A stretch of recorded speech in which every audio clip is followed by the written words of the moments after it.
got the appointment with the prospect. You have the opportunity to talk to them.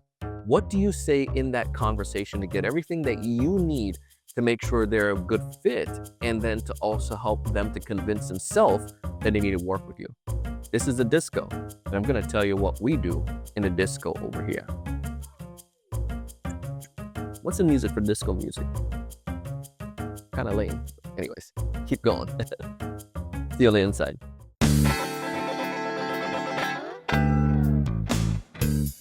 Hey, everyone. Welcome to another great episode of the Sales Evangelist Podcast. I'm your host, Donald C. Kelly, the Sales Evangelist, and I'm so excited for another great episode. I'm so excited to be here with you today. And on this episode, I'm coming to you from Dubai. And this episode, as I mentioned the other day, I am in Dubai. Absolutely love the place. Think it's fabulous and amazing. And if you've never been here before, check it out. Put it on your bucket list. It's a great place for you to visit. Cool stuff for you to see, and they're not giving me any type of kickbacks for it. I just think it's a very fascinating, fascinating place. So, anyways, let's go ahead and dive into the conversation today. We talked this 7-part series. We're going back to fundamentals, back to basics. So often as sales professionals, we skip over things, we forget stuff. And you may know this already. You probably got training for years, but maybe you still skip over some of these important critical things. I want to remind you about those. And perhaps you're brand new and you don't know anything at all. This 7-part series is a great way for you to start, to be able to help you out as you're going into your outreach game. Now, specifically today, we're going to talk about the disco. If you want to figure out how to do better outreach, go back to my last conversations, where we talked about how to make a cold call warm, and then also how to utilize LinkedIn to help you out in that process, as well as we talked about how to make what you should say on that cold outreach message, the first 10 seconds that you should say. Check it out. Let me know what you think. But specifically today, I want to go and outline what that disco should sound like, what it should look like, what are some of the elements, what are some of the components. Now, please don't get hung up on this. I've had people tell me before where they felt like they have to try this method and try this method and this method. There's so many different ways. And when it comes down to it, it's tomato, tomato. And there's probably somebody else that you watch on YouTube and they have videos, and their stuff probably is better fit for you than mine, because you relate better to theirs, the way they describe it or whatnot. In the end, we're doing the same thing, but it's probably just a better way of explaining it. And my way may be much more effective than the way I explain it to you, than to your coworker who likes to watch it for somebody else. So please take it in the sense.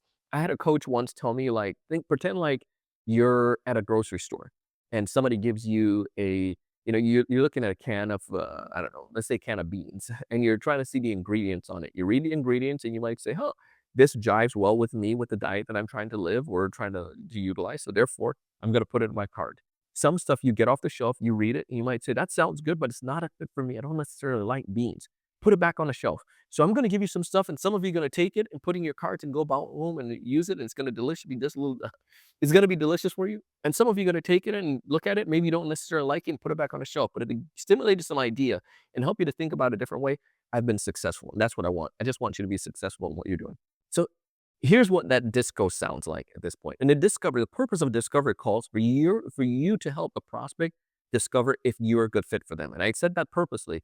Is for you to help the prospect to discover, and then it's also going to help you discover as well. Because most times we focus so much on our stuff. I want to learn this from the prospect. I want to qualify them.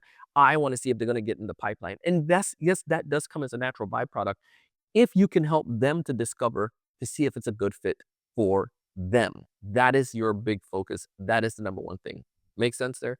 Help the prospect. Focus on the prospect. I'm saying this over and over again because I really want you to get the point. So here's the component. When it comes towards my definition of sales, is helping that prospect to convince themselves that something is in their best interest for which they're going to compensate me. It's not a matter of about me tricking you or selling you an idea. It's to educate you. So let's come back to this. The disco, before you even get started, the day before, I highly recommend you confirm that appointment. Yes, you have the calendar invite, and yes, Calendly does send out a little reminder text and so forth. Get that going. I have nothing against that. Or, if you're using HubSpot or whatever software, they do that. But I want you to get at least some kind of confirmation that we're still good to go. The other thing that you can do too is make sure you get the right people there. Oftentimes, you're going to need multiple individuals a part of the process. If your disco isn't, say you do the cold outreach and a person isn't going to be available to talk to you right now, but I want to talk tomorrow. At the end of that call, Remind that person or invite that person to bring their team members or see who else they would like to bring into that part of the process. I would do the same exact thing inside of this conversation now. And the way I'd go about doing it is I would tell you something like this, say, many of the Donald, most of our clients, when it comes to marketing, evaluating this, have other team members they want to show the process to.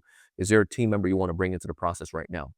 And it might say, yeah, I'm going to bring invite Mary to it or Emily. Great. What's the email address? And you add them to it. So now when you do the confirmation, you just bring that up and get that as to see if there's anybody else. Just confirm it, just to make sure. Confirm the appointment to see if there's anybody else that you want to bring involved. But at least now you have that, and you don't have to have that extra meeting that you have to go back and talk to a team member with. Do that, bring them and provide the information to them as much as possible. Now, the day of the call. As we are in the call, I simply do a basic agenda. We talked about this. And the agenda is not too complicated for the buyer. I simply say something to the nature of, obviously, you build rapport. We might talk about, perhaps that I just went to California and they're in California, or perhaps they are just new to their role and might find out why they decided to come to this company or something. Whatever we can do to build rapport on. One that I'm trying to do is I'm trying to do a white Christmas. And you heard me talk about this for years. And I think we found our location this year. But anyways, let's say that that's the case though, and I'm talking to people up north, I always bring that up, and that's a good way to at least have that conversation starter, and it works. But let's say that's our rapport building. Do that. So number one, you can see it here on the left hand side. You want to remind them the day before and confirm if there's anybody else coming in. Number two, now you want to go into doing rapport building. Get them to confirm this is you guys just like jiving. At this point, you have that opportunity. Number three, I give them the agenda. So I tell them something like this. As the purpose of this call is to be able to, I want to learn a little bit more about the situation at hand. Perhaps they're looking into get into podcasts, or perhaps they're looking for a new financial software. I want to learn a little bit about what you guys are currently doing, and maybe and understand a little bit what you're looking for and so forth. And then secondly, I'll tell you a little bit more about us and how we potentially solve that challenge and how we've done it for others. And then we'll determine the last 5 minutes of this call, determine the next step. If it makes sense for us to, one, continue to partner and have another conversation, or two, if we should part way as friends. And when I do come to Michigan, we can play in the snow. Like whatever that is. Or if you come to South Florida, we can go golfing. But whatever that is, at least I give them an outline of what we're going to cover, and they know that. Now, I don't give them so many things that was going to cover in this agenda that it becomes complicated. They know at least we're going to find out what they're looking for, tell them about what we can do to help them, and then we're going to go into the next step, determine if we should work together or not. And it's important you bring that up early in the conversation, because you don't want to get to the end and you run out of time and they say, well, just follow up with us. Don't do that. That's a waste of time. None of that follow-up garbage. You should follow up, but you'll never say you're following up. You're just doing it. But make it an appointment, and that's so much better. I found that to be so much more effective. So here's the components now. When I get to that prospect and I talk to them and find out what they want to learn or what they're looking for, there's a reason why they took this call, what they're interested in, why they decided to go into it. They're going to tell me their challenge, right? When I get that challenge, the pain or those pain points are going to come out. What I would like for you to do, the easiest thing for you to do as a sales rep at this point, is to listen. And when I mean listen to the prospect, I mean listen with this idea of understanding. One of my, this guy I met, and we're bringing him on a podcast, really cool. Met him on a flight actually here to Dubai. Well, we're having this conversation. He's in the sales world as well. But the way he said he teaches his team active listening, I think it's brilliant, is every word the prospect says, he tells his team to try to write that word on their forehead. So on the prospect forehead. So imagine if I say, for instance, I love Mexico. You should be, as a sales rep, listening to that and pretending on my head, writing that word, I love Mexico. But that'll forces you to make eye contact with me and to focus on every word that I'm saying. So every word I say, you need to write that or imagine, see that word on my forehead. But that makes such a big difference when you're actively listening, because now you're paying attention to every single word. And I thought it was a brilliant process. So go ahead and try that.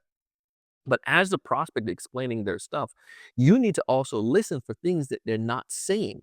So for instance, it might say, yeah, I need a new bicycle, or I need a new computer, or whatever the prospect is saying. Instead of you jumping back as a sales rep and saying, yes, they need our product, find out why that's the case. Perhaps they think they need a new computer, but in actuality, what they need is a new team member. Perhaps they think they need a new bicycle, but actually what they need is a bus pass. But the fact that you're going deeper, you're listening actively, and you're asking clarification questions, magic happens. So what are those clarification questions you should be asking? My favorite is, huh, tell me more about that. Or it sounds like there's a story behind that one. Or can you go a little bit deeper on that? Or is there anything else? All of these allow for the prospect to continue the dialogue because most times the prospect, they don't necessarily know the issue deeply and they need a therapist, so to speak, to help them pull that information out. Your job is to be that therapist or that consultant that understands so deeply there's a problem that you're getting them to express that further and to give you more details about it. And that's the process that we're trying to do. So as a prospect is talking, I might say, interesting, tell me a little bit more. Can you go deeper? It seems like there's a story behind that. If they're sharing any type of thing that need to be quantified, ask them, how much can you quantify that? They might tell you something like, yeah, we need to increase sales. By what number do you need to increase sales by? Is there a certain percentage you need to increase sales by? Now, all of this allows for you then to get to the time frame. What's the time frame for you to increase sales? Why is that time frame so important? All of this is going to be important for you in the deal creation process. Not that you're putting this in the CRM as there's not just for the fact of putting it in the CRM, but for you creating a deal. A deal becomes a real deal when there's a real issue, when there's a time frame, when there's budget behind this, and when it's something that people really want to solve. So if I verify all of this information in that stage where the prospect is telling me more about their challenges, I just have in my head that I need to figure out, and this could be essentially your band if that's the case. What's the budget? What's the time frame? What's the need? What's the authority? You may have different process that you might want to use, but essentially it's the same idea. The current state or the current issues that they have, figure out why it's such a big issue right now. Can you quantify that issue and how is it impacting them and their department? Usually, if this is going to be a marketing project, this is going to be able to impact them, their organization, or impact their department significantly. And also, perhaps it may impact that person's political growth or political power within the organization. If they do something that's going to help the organization improve or thrive, but if they do something that's going to not work, that might have an impact on them as well. And that's a factor you need to be aware of.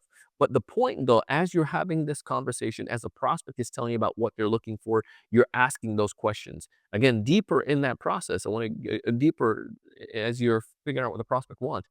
Do follow-up questions, probing questions, so to speak, to be able to get deeper understanding. And I gave you some examples of those. Then you want to make sure you're asking if there's a quantifiable way to quantify that, and how it's impacting them or impacting their organization. You want to be able to get to that as much as possible. Just go down into the details and don't be afraid of asking those questions. This is the fun part of sales. If you can do this right in the disco, this is where the deal really closes. And that's my theory, and I'm sticking to that. So now that I've done that, now I tell them how we can help. So I might go a little bit deeper and tell them, well, based on what you're sharing, here's what I recommend. This is the offering that we have that can best help you. One of our clients had a similar situation. This is where I might, tell them some of my stories. They were just in the, he was just new to the role as well as a marketing VP. He was trying to figure out a way how he can expand the organization. He was interested in our podcast production, how we started producing content. And their big thing was SEO and leads. And we were able to do that for them. And they saw that they were able to generate more leads and they saw impact and it was able to be done, blah, blah, blah, blah, blah. Now, once we've explained how we can do that, does that sound like what could it help you? Does that sound like what you're looking for? Imagine you might say, yeah, actually, I didn't really have a solution in mind, but you brought up the problem. And yes, that's something that we'll be interested in.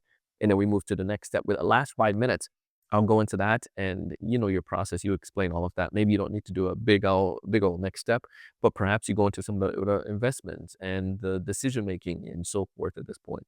But the last 5 minutes, I find out we have to stop the meeting. Say, per our conversation, we said the last 5 minutes, we're going to stop and determine if this makes sense or not. Based on what you learned today, do you feel that this could help you solve that problem to be able to generate more leads and to get more marketing attention? Yes, I absolutely do feel so. Fantastic. I feel that what you're looking for is something we can do as well. So here's typically on our project map, when someone gets to this point, you say something you want to do by January or Q1. Here's what we'll need to do to make that happen. Step 1, step 2, step 3. Let's schedule the next meeting where we can do step 2. We can bring all your team members in together and we could be a part of that process. Blah, blah, blah, yada, yada. But the next step, specific date and time, you got to have that. By having that specific date and time, it makes magic, so to speak, for you. So I would love to hear from you. That's the process there. I'm going to pop them up on the screen here. 1, remind them the day before. Number 2, obviously, you're going to do your building rapport. 3, in the actual meeting, you want to figure out what they're trying to accomplish. Number 4, tell them how you can help them to accomplish that. And then the next step. What is that next step? You got to follow that. If you can do this and you can do this consistently, I'm telling you, you're going to see success time and time again. It has worked for me. It's worked for my clients. And it's a basic fundamental thing. What I don't want you to do is jump in that call and thinking, I don't need to do this. I've done this 10,000 times. I'm just going to just have a conversation. If you're that great, fantastic. This is a good reminder, but for most people who don't, and you just feel like I've seen this done and I can just naturally do it, know that these people have a process and this is what they're doing as well. Very simple. The agenda for the prospect, what they're trying to learn, how you can help them, next step. In your side of the house, you want to remind them, you want to build rapport, you want to find out what they want to learn, tell them how you can help them, go deeper into that process and into that portion, figure out what are some of the challenges, their time frame and stuff like that. And then last 5 minutes of that call, determine the next step. As always, I want to help you to thrive. I want you to be able to build a pipeline that's just the best pipeline worth tremendous amount of money, 3x that current numbers that you need. And they're good deals. And I want you to be able to increase your close rate. I want you to make more money. If you can do that, I'll be happy, you'll be happy. But most importantly, I want you to raise your level of thinking, go out and do big things. Can't wait to have you on the next one. See you on the next one. Is our last episode of the series, our 7-part series, and it's going to be around objection handling. See you then.